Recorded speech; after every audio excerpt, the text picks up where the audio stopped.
कवच जंगल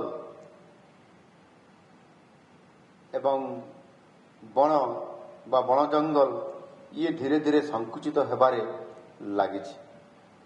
वर्तमान विश्व रे एक वितर्क चली और से वितर्क होउची परिवेश और शिल्पायन ये होउची परस्पर अनुपूरक आ से शिल्प को बंद करिवार आवश्यकता अच्छी। शिल्प को बंद करले मध्य आमे बंची परिबा नहीं। एणु जो कथा कहा जाउची परिवेश और शिल्पायन ये परस्पर अनुपूरक यह प्रकृत रे सत्य नुहे। वर्तमान विज्ञान और कारीगरी विद्या रे अनेक उन्नति घटी, अनेक डेभलप होती। कम जगह को व्यवहार करी परिवेश को दूषित न करी शिल्पायन केमती प्रस्तुत करा जाई पारिबो ये टेक्नोलोजी भी आज आम सामने।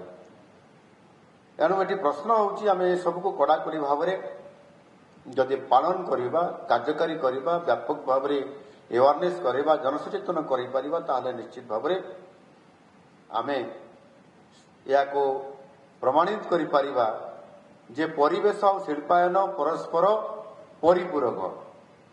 एणु सेथिपाई आमे किभଳି भाव में एक तार संतुलित और ताको उपयुक्त सम्मान देकरी आमे आवश्यक पदक्षेप नहीं परिबा ताहा होची आम समस्त भितर सरकार एवं सरकार को सहयोग करने पूरा मानव समाज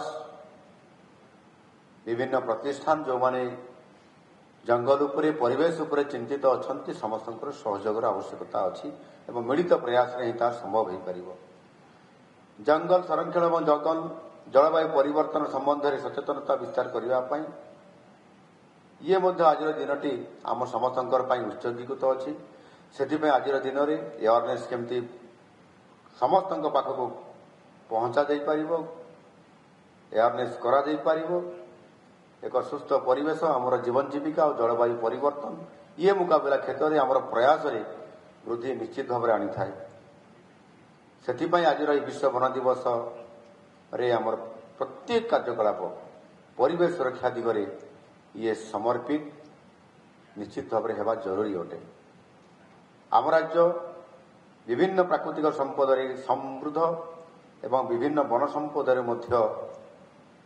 शोभित। पूर्वघाटू आरंभ कर समुद्र तट पर्यंत विस्तृत यह वृक्षराजी केवल परिवेश नुहे सामाजिक और आर्थिक जीवन में ये हूँ आमर आधार।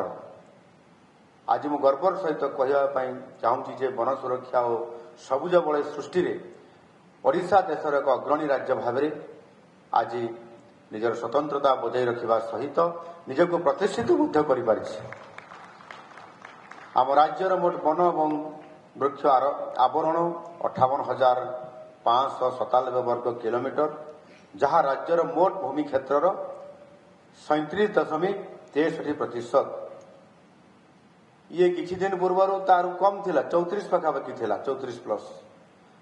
आज 37.63% को वृद्धि पाई। आउ ये विगत 2 वर्ष आशातीत भाव में ओडिशा रे 558 वर्ग किलोमीटर वन और वृक्ष आवरण वृद्धि घटी जहाँ आम देश को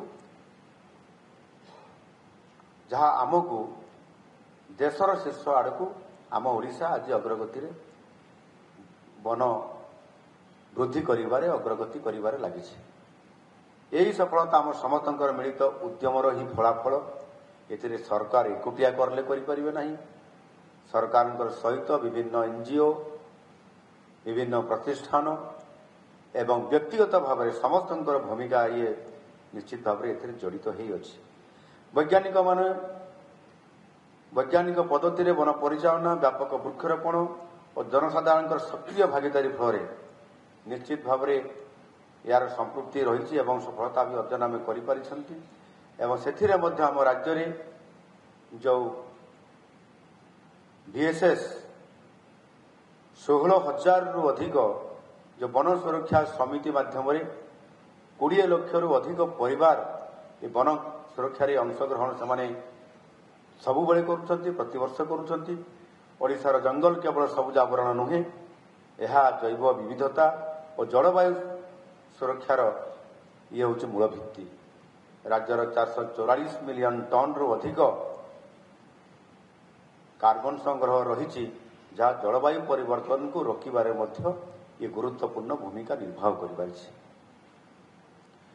वन सुरक्षा आम सरकार पक्षर दृढ़ पदक्षेप नि राज्य में 227 वन सुरक्षा दल एवं 261 अग्नि निरोधक दल ये माने कार्य करुछंती। आधुनिक निजुक्ति विशेषकर आधुनिक प्रजुक्ति टेक्नोलोजी विशेषकर ओडिशा फॉरेस्ट मैनेजमेंट सिस्टम माध्यम अग्नि सतर्कता सीधासलख भाव में फील्ड स्तर को पहुंचुची जहाँ द्वारा तुरंत पदक्षेप जदि आपंक आम भिडी भल लगा तेब आम चैनल को लाइक शेयर और सब्सक्राइब करने को जमा भी भूलु नहीं।